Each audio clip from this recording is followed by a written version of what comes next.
السلام علیکم ورحمۃ اللہ وبرکاتہ۔ بسم اللہ الرحمن الرحیم۔ دوستو، امام اعظم ابو حنیفہ رحمۃ اللہ تعالی کے ایک پڑوسی کا مور کسی نے چرا لیا۔ وہ حضرت امام صاحب رحمۃ اللہ تعالی کے پاس آیا اور مور کی چوری کا ذکر کیا۔ آپ رحمۃ اللہ تعالی نے فرمایا کہ چپ رہو، پھر مسجد میں تشریف لائے۔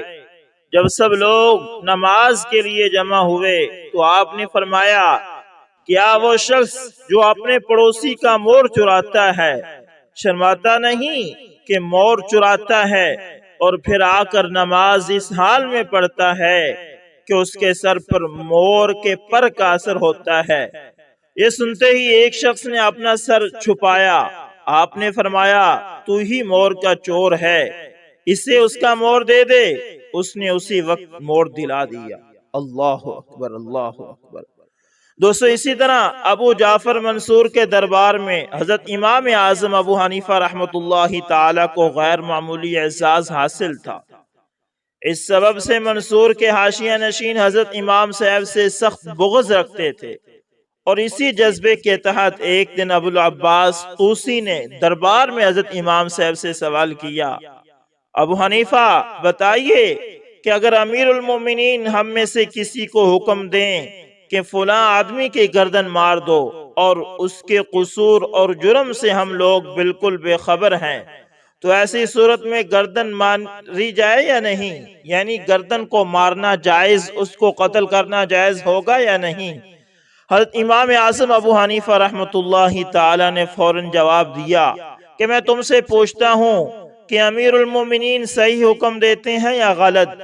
تو اسی نے کہا، بھلا امیر المومنین غلط حکم کیوں کر دے سکتے ہیں؟ امام صاحب نے فرمایا، پھر صحیح حکم کی تعمیل میں تردد کیسا؟ بیچارے طوسی اس جواب سے اپنا سا منہ لے کر رہ گئے۔ اللہ اکبر، یہ ذہانت تھی امام اعظم ابو حنیفہ کی۔ دوستو، اسی طرح سیدنا عبداللہ ابن عباس رضی اللہ تعالی عنہما کہتے ہیں کہ ایک مرتبہ ایک بادشاہ محل سے نکل کر سلطنت کی دیکھ بھال کے لیے نکلا، لیکن وہ رعایا سے خطرہ محسوس کر رہا تھا۔ چنانچہ وہ ایک ایسے آدمی کے پاس مقیم ہوا جس کے پاس ایک گائے تھی۔ جب گائے شام کو واپس آئی تو اس آدمی نے گائے سے اتنا دودھ دوہا جتنا کہ 30 گائیوں سے نکلتا ہے۔ بادشاہ اتنا دودھ دینے والی گائے کو دیکھ کر حیران ہو گیا، اور اس نے یہ سوچا کہ یہ گائیں تو اس سے ہتھیار لینی چاہیے۔ جب دوسرا دن ہوا تو گائیں چراگاہ کی طرف چرنے چلی گئی۔ پھر جب شام کو واپس آئی تو اس دن پہلے کے مقابلے میں نصف دودھ نکلا۔ یہ معاملہ دیکھ کر بادشاہ نے گائے والے کو بلایا اور یہ کہا کہ تم مجھے یہ بتاؤ کہ کل تو گائے نے کافی دودھ دیا تھا، تو آج کیوں کم ہو گیا؟ کیا گائے آج اسی چراگاہ پر نہیں گئی جس پر کل گئی تھی؟ آخر کیا بات ہے؟ تو اس نے جواب دیا، کیوں نہیں، اسی چراگاہ میں گئی تھی، لیکن آج ایسا ہوا کہ کل کی حالت دیکھ کر بادشاہ اپنی رعایا کے ساتھ غلط سلوک کرنے کا عزم ختم کر چکا تھا، چنانچہ اسی وجہ سے اس کا دودھ آج کم نکلا۔ اس لیے کہ جب بادشاہ ظالم ہو اور رعایا کے ساتھ ظلم کر رہا ہو تو اللہ برکت کو اٹھا لیتے ہیں۔ یہ حیرت انگیز واقعہ دیکھ کر بادشاہ نے اس گائے سے یہ عہد کیا کہ وہ اب گائیں اس سے ظلم کے طور پر نہیں لے گا۔ چنانچہ پھر دوسرے دن یہ ہوا کہ گائیں چرنے کے لیے چلی گئی۔ شام کو جب واپس آئی تو دوہنے والے نے اتنا دودھ دوہا جتنا کہ پہلے دن گائیں سے دودھ نکلا تھا۔ یہ حالت دیکھ کر بادشاہ کو عبرت ہوئی اور انصاف برتنا شروع کر دیا اور کہا کہ واقعی جب بادشاہ ظلم کر رہا ہو یا رعایا ظالم ہو تو برکت جاتی رہتی ہے۔ اب میں ضرور انصاف کیا کروں گا اور اب سے اچھے حالات ہی پر غور و خوض کروں گا۔ اللہ اکبر، اللہ اکبر۔ دوستو، اسی طرح لوگ بیان کرتے ہیں کہ کسی امیر کے یہاں ایک آدمی ملازم تھا، بوڑھا تھا مگر بڑا نمازی اور پکا دیندار تھا۔ جب نماز کا وقت ہوتا تو سب کام چھوڑ کر مسجد میں پہنچ جاتا اور بڑے اطمینان سے نماز ادا کرتا۔ وہ امیر ایک دن اس نوکر کو اپنے ساتھ بازار لے گئے، کچھ سامان خریدا اور اس کو پکڑا دیا کہ تو چل لے کر۔ راستے میں مغرب کی اذان ہو گئی۔ اس نے کہا کہ صاحب مجھے نماز پڑھنی ہے، اور ان امیر صاحب کی یہ حالت تھی کہ کبھی بھول کر بھی انہوں نے سجدہ نہیں کیا تھا، یعنی وہ نمازی نہیں تھے، اور ہمیشہ اس نوکر پر جملے کستے تھے کہ کمبخت جب دیکھو نماز، جب دیکھو نماز، یہی اس کا کام رہ گیا ہے۔ تو نماز کے وقت اس ملازم نے کہا صاحب اب میں نماز پڑھنا چاہتا ہوں۔ اس نے پھر عادت کے مطابق وہی الفاظ دہرائے کہ جب دیکھو نماز، جب دیکھو نماز۔ یہ بڈھا سٹیا گیا ہے، اپنی حرکت سے باز نہیں آتا، جا جلدی سے نماز پڑھ کر آ۔ وہ گیا، فرض نماز پڑھی۔ وہ امیر صاحب بہر مسجد کے دروازے پر سیڑھیوں پر کھڑے ہو گئے، انتظار کرنے لگے کہ نماز پڑھ کر آئے گا۔ اس نے فرض سے فارغ ہو کر سنتیں وغیرہ شروع کر دی۔ اس نے سوچا کہ اب آئے گا۔ اس نے سنتوں کے بعد صلاۃ الاوابین شروع کر دی۔ جب 2 رکعت پڑھ لی تو اس نے پکار کر کہا آتا کیوں نہیں؟ جواب دیا کہ آنے نہیں دیتے، اور یہ کہہ کر پھر نیت باندھ لی۔ اب یہ غصے میں بھن رہا تھا۔ جب اس غلام نے سلام پھیرا تو پھر اس نے کہا کہ کم بخت آتا کیوں نہیں؟ اس نے پھر کہا جی آنے نہیں دیتے، اور یہ کہہ کر پھر نیت باندھ لی۔ اب وہ امیر غصے میں کھڑے ہوئے ہیں اور لال پیلے ہو رہے ہیں۔ جب 6 رکعتیں پڑھ چکا اور انہوں نے پکارا کہ ابے جلدی آ، اس نے پھر کہا کہ جی آنے نہیں دیتے۔ انہوں نے کہا کہ ابے کون نہیں آنے دیتا؟ جواب دیا کہ جی جو آپ کو اندر نہیں آنے دیتا ہے وہ مجھے مسجد سے باہر نہیں آنے دیتا ہے۔ آپ پر پابندی عائد کر دی اور مجھے بلا لیا۔ تو حقیقت یہ ہے دوستو، کوئی عبادت ہم نہیں کرتے بلکہ وہ کراتا ہے ہم سے۔ یہ ہمارا خیال غلط ہے کہ ہم عبادت کر رہے ہیں، وہ اللہ اگر قبول نہ کرے تو آدمی ایک سجدہ بھی نہیں کر سکتا۔ تو یہ صرف فضل خداوندی ہے، تو اس لیے نجات جو ہوگی وہ ہمارے عمل سے نہیں ہوگی، وہ ہوگی تو فضل خداوندی سے ہوگی۔ اللہ تعالی ہمیں زیادہ سے زیادہ نیک اعمال کرنے کی توفیق عطا فرمائے۔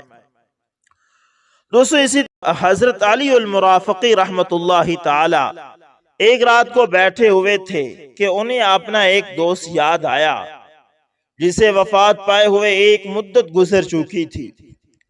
اس کا خیال آتے ہی سوچا کہ اس کے قبر پر جا کر اس کے لیے ایصال سوال کرنا چاہیے۔ چنانچہ اسی وقت گھر سے نکلے اور اس کی قبر کے قریب پہنچ کر پہلے نماز پڑھی اور پھر اس کے لیے دعا کی۔ فوراً حضرت رحمت اللہ تعالی پر غنودگی طاری ہو گئی اور آپ نے دیکھا کہ وہ دوست زنجیروں میں جکڑا ہوا عذاب میں مبتلا ہے۔ حضرت نے حال دریافت کیا تو اس نے بتلایا جب سے دنیا سے آیا ہوں اسی عذاب میں مبتلا ہوں۔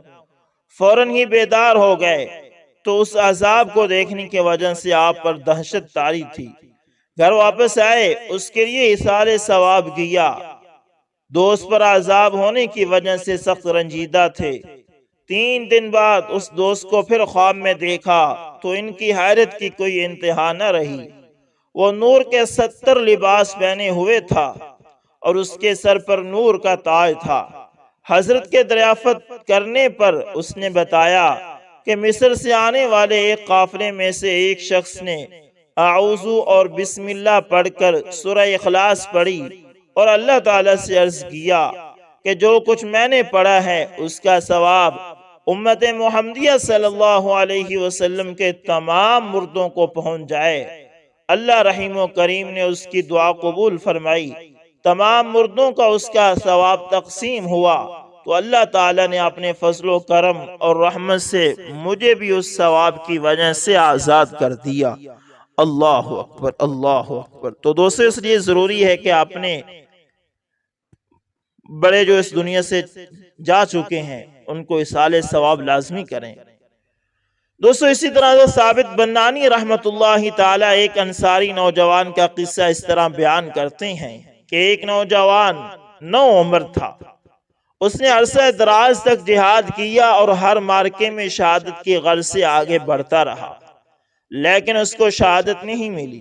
ایک دن وہ پریشانی میں سوچ رہا، اس نے سوچا کہ قسم و خدا اگر میں اپنے گھر زندہ واپس لوٹ کر چلا گیا تو گھر والے میری شادی کریں گے۔ یہ کہہ کر وہ اپنے خیمے میں قیلولہ کی غرض سے سو گیا۔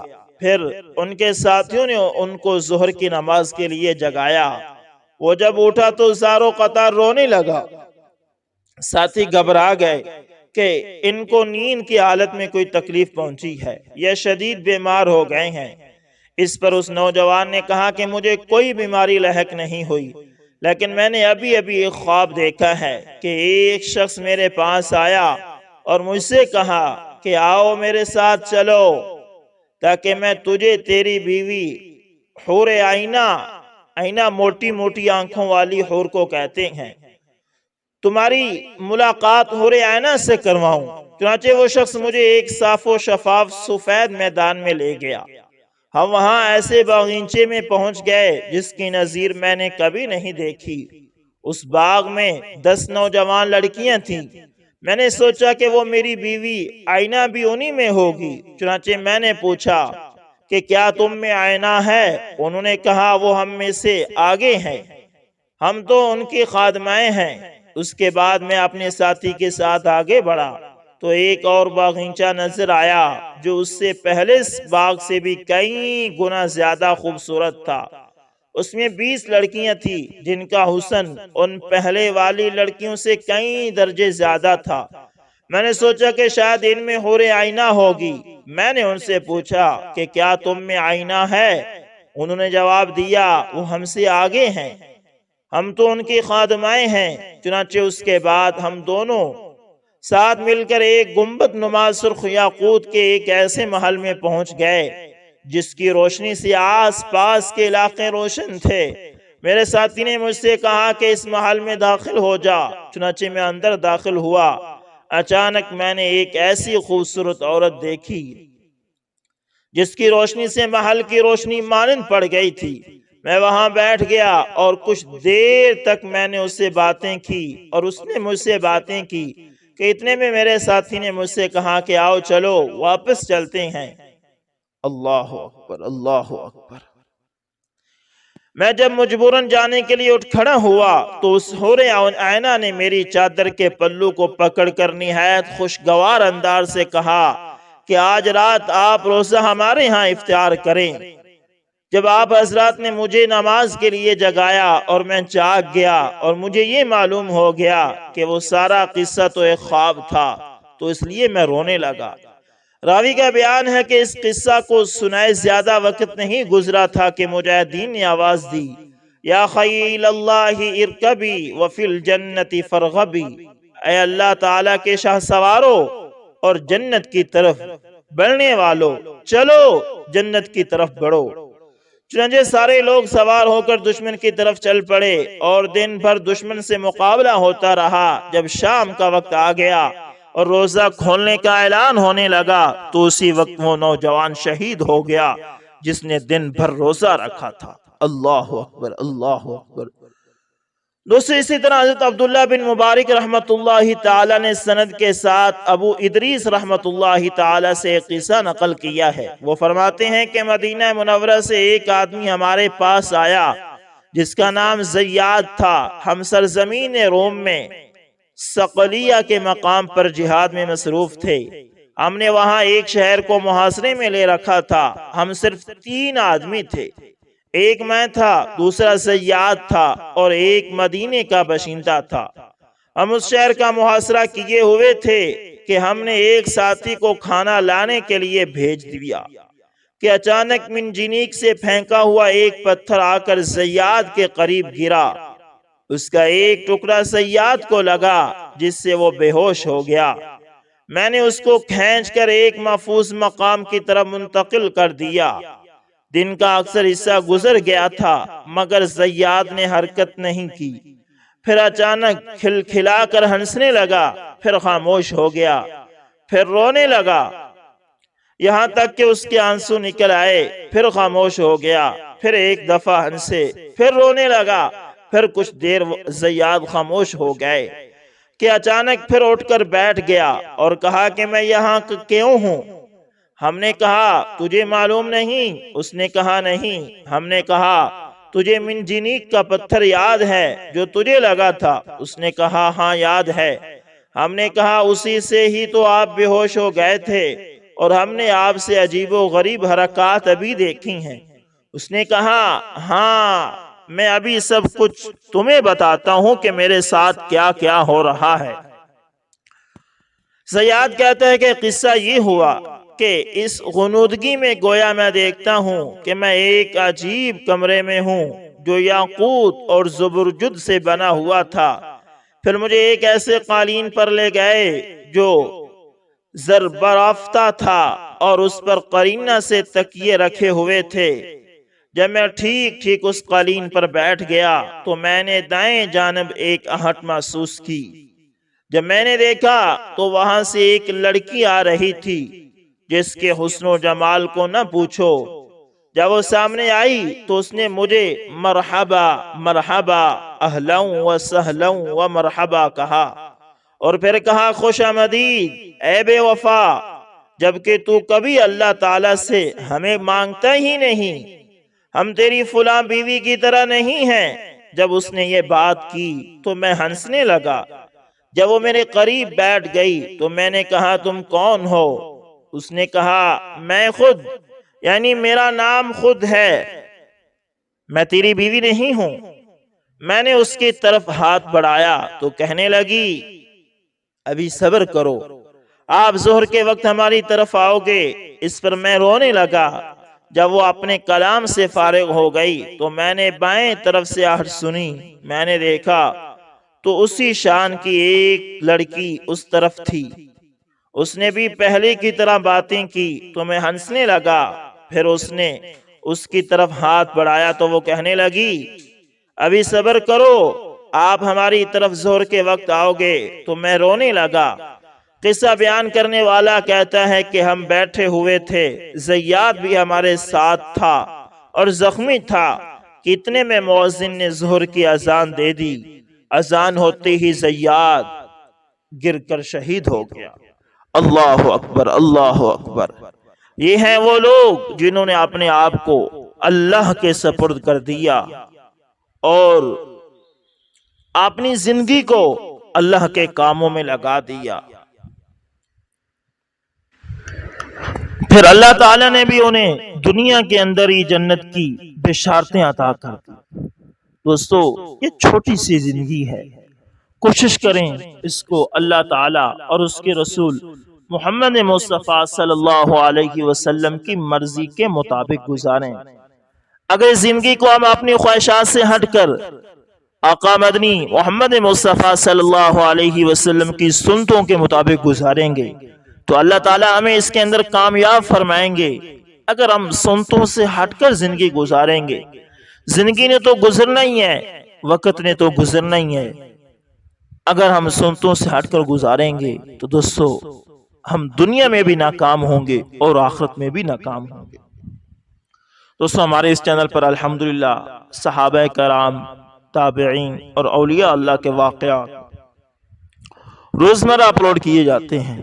اگر آپ ان واقعات کے اندر کوئی دلچسپی رکھتے ہیں تو دوستو اس چینل کو لازمی سبسکرائب کریں اور ساتھ بیل کے نشان کو دبانا نہ بھولنا تاکہ ہر نئی ویڈیو کا نوٹیفیکیشن آپ لوگوں تک پہنچتا رہے۔ دوستو ملتے ہیں کسی نیکسٹ اچھی سی ویڈیو کے اندر، تب تک کے لیے اللہ حافظ، جزاکم اللہ خیر۔